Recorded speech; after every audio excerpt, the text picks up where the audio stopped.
Abaddon, killed with astonishing speed and meticulous efficiency. For the first minute of the fight, he merely tried to center his thoughts and reconcile the sudden reverse of fortune. For the next 3, he began to believe the Justaerin could prevail. They were the Justaerin after all. They were the best of the best, angels of death beyond compare. They had never failed. They had never been overcome. There was no stage of war on which they could not triumph. He began to calculate the logistics. How they would break out and where they would go. How they would secure what the next step would be. Into the palace. Into the Sanctum Imperialis. Divide up. Run terror strikes to damage the Citadel. Conduct solo missions. It would take time for Valdor and Dorn to run them all to ground in a maze like the Palatine. Perhaps the original Spearhead mission was doomed, for none of them could reach the throne room alone. But there were other plans they could improvise, other targets. The Sigillite, Valdor, Dorn, Bab, and the Grand Bastion. By the 4th minute he had decided on the Aegis. There was no question. That should be their target. They would break clear, leaving this rabble dead in their wake, and bring the Aegis down. That would be enough. That would end the Siege of Terra. The palace would be open to bombardment from the fleet. Great Lupercal would raise it from orbit. The vengeful spirit would send down monumental beams of high energy and annihilate the Palatine and the throne within. In the 5th minute, Uran Gok was decapitated by one of the Katachan. Abaddon quickly hacked the killer apart, but the loss was psychological. His scheme seemed to recede like ghosts, like dreams departing at sunrise. His vision of the Palatine bombarded in a blaze grew distant and smaller and out of reach. In the 6th minute, killing without pause, Abaddon began to reevaluate. The skill and tenacity, the rationally brilliant approach to warfare that had carried him every step of his long career and made him first captain of the finest company in the finest legion. The first among firsts. A name taken seriously even by Primarch Gene-sires. Scented him like an axis. They were cornered. They were trapped. They were being killed by the dozen. Not even the Justaerin. Not even they could prevail. Loyalist reinforcements would be coming. Even if they killed every last bastard in the chambers, their hope was dashed. He voxed retreat to his surviving men. Activate homing beacons and get out. Pull back to the Mantolith. Retreat now. Yes, the Sons of Horus were not above that. They were wise warriors, not fools. They knew to read the flow of a fight and act accordingly. They were no good to anyone dead. Damn the Imperial fists and their simplistic no backwards step. Only a fool never took a backwards step. The Sons of Horus were more like the barbarian White Scars. Those heathen primitives got that much right at least. Withdraw to advance. There was always another day, and the other day might bring victory instead. If you stood your ground like a yellow-armored fool, you couldn't live to see it. By the 7th minute, Abaddon realized he was going to die. They had sent the homing signal repeatedly, once every 3 seconds. Standard protocol. Extraction ordered urgent. No flare had come. Their signal might have been blocked. The Mantolith might have withdrawn from teleport range. No, the damn thing's grid had jammed. That was it. Abaddon could picture it. The filthy tech adept scum, frantically scurrying around the termite cabin, trying to repair a burned-out grid, his signal beacon flashing on their consoles. The teleport had failed so many damn times on the approach. The Magi had blamed it on the bedrock, on energy obstruction, on everything but themselves. It was their own shoddy, miserable incompetence. They'd barely managed to get Abaddon and his men to the target. Now the inadequate bastards couldn't get them back out.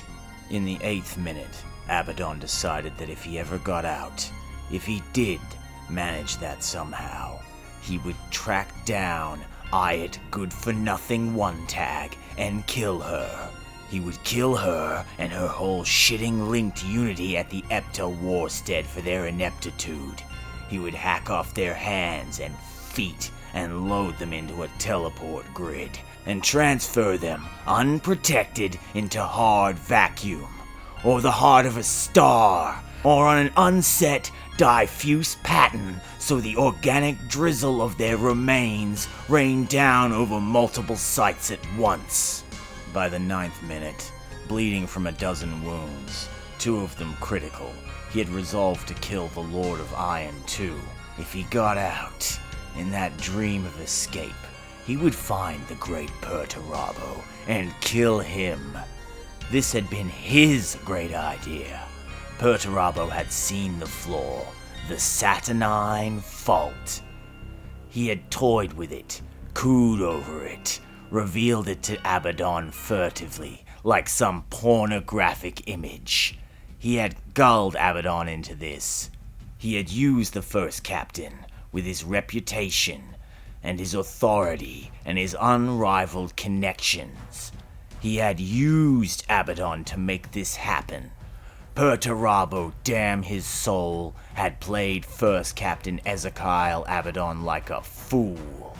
He had tempted him with glory, made him feel smart and noticed, preened his ego, made him feel like it was all his big, clever idea.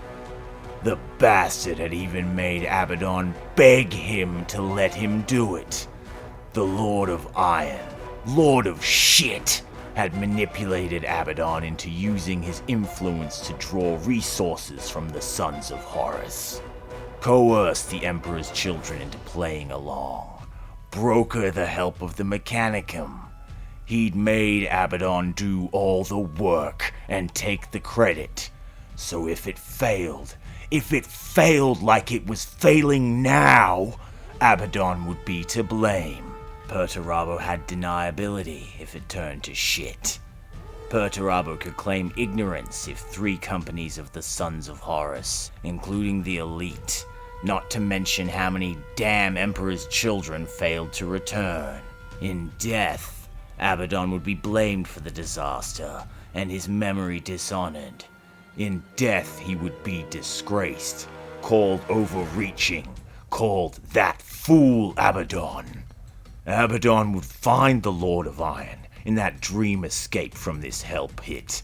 He would annihilate those damn war tomata with his melters. He would face Perturabo, tear his skull off his spine, and ram the haft of Forgebreaker down the stump of his neck, and keep ramming it until the bastard's body split like a rotten gourd. In the 10th minute, Abaddon arrived at a point of calm, of serenity. He accepted his onrushing death, which was surely only seconds away. It had become a game, a contest like the old practice cages. How many of them could he kill before he was bested? Some? Most? All? Some were fine warriors. Sepetus, he was magnificent. Ah was a brute, but an interesting challenge. Garrow? Abaddon fancied his own chances in an even match, but the man's sword was a piece of work, and so was Garrow's skill with it. He realized as he killed and killed and killed that he owed the Lord of Iron a genuine debt of gratitude. Abaddon was a warrior. He'd always been a warrior. It was his life, his purpose. He excelled at it. The warp was a distraction, just another weapon. Those who knelt before it and pledged their worship, treating it like some kind of god, they were fools, all of them. Magnus, Lorgar, Fulgrim, fools. Horus was a fool. The warp was nothing. Being a warrior was everything. It defined him. The skill of combat, the lessons of defeat, the joy of triumph. That was his sacrament. Let them worship their false gods and giggling abominations. This was what he wanted. The chance to fight like a man, not a demon. The chance to take the palace and claim Terra the old-fashioned way, by force of arms. He had wanted to win as a warrior. Perturabo had let him try. He owed the Lord of Iron thanks for that. This was everything, he realized as he entered the 11th minute, with almost everyone dead. This moment, its simplicity, skill and courage tested to the limit for no other reason, to serve no grand plan or devious ruse, just tested for the sake of skill and courage. This moment was his life in its purest form, his life distilled. He fought Catachon and Imperial Fists, and Black Shields and Cataphracti Terminators, and Tactical Space Marines, for no other principle than to find out who was best.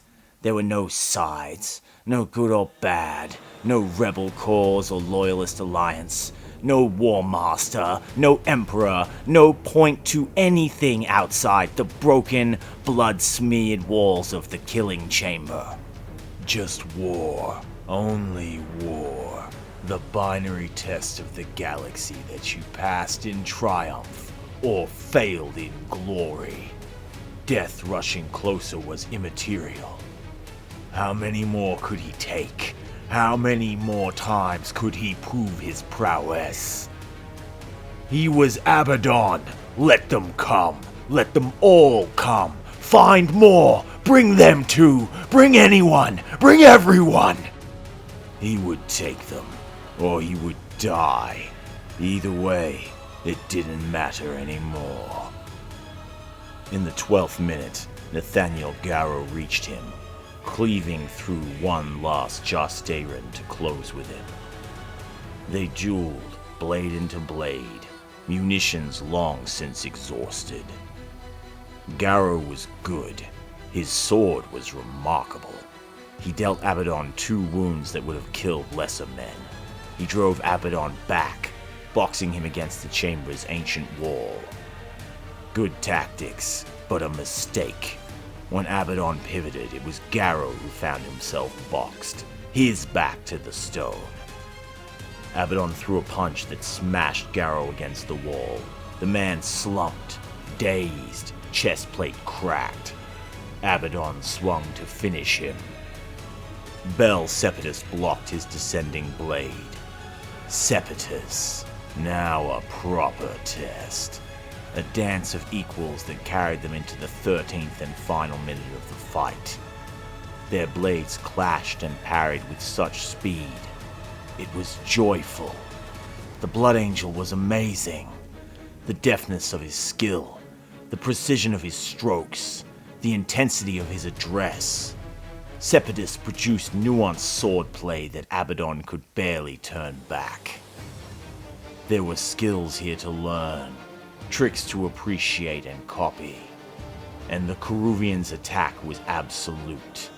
A miraculous degree of murderous focus. His blade cut Sepetus in half. The Riven Hound slammed Abaddon into the wall. Bricks shattered, and Abaddon felt bones break and organs rupture. Ha was size and brute strength. There was no skill to speak of, just beautiful fury. Like one of Russ's pack dogs, or Angron's Thug Khan. a wall of strength that crushed everything before it. The black shield had him by the throat. Ha took 6 or 7 of Abaddon's kill thrusts in the belly and chest and refused to die. Just refused. His strength seemed to grow as the blood wept out of him. Ha's power fist, like a siege ram, hammered at Abaddon's head until his helmet broke and deformed. Abaddon's face was a mess of gore.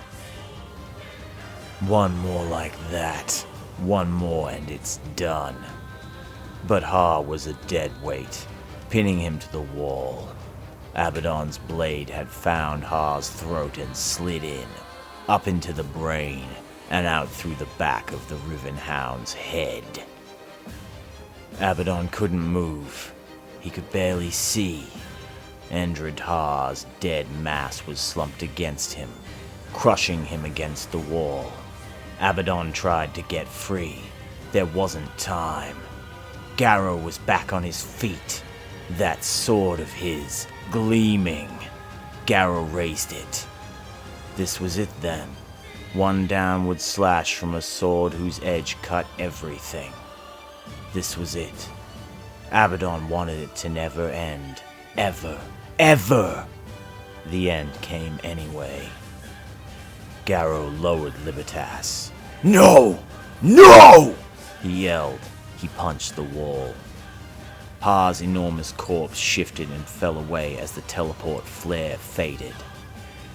"My lord!" the Mechanicum adepts cried. "My lord!" They carried him to the arrestor seats and tried to peel the bloody visor of his helm away without taking his face with it. All the other seats in the Mantilist compartment were empty. "We tried," a Magos said. "The grid. We had to reposition the termite to fire the grid again. It took time. I am sorry." Abaddon murmured something. "What is he saying?" the Magos asked. "We are returning," one of the others told Abaddon eagerly. "Full rate. The motivators are running. We are exiting the Fault Lord ahead of the enemy's attempts to seal it. The Medicae will be waiting for you." Abaddon's mouth stirred again. "My lord?" the Magos asked, leaning in to hear. "Let me go back," Abaddon whispered. He was weeping. "Let me go back."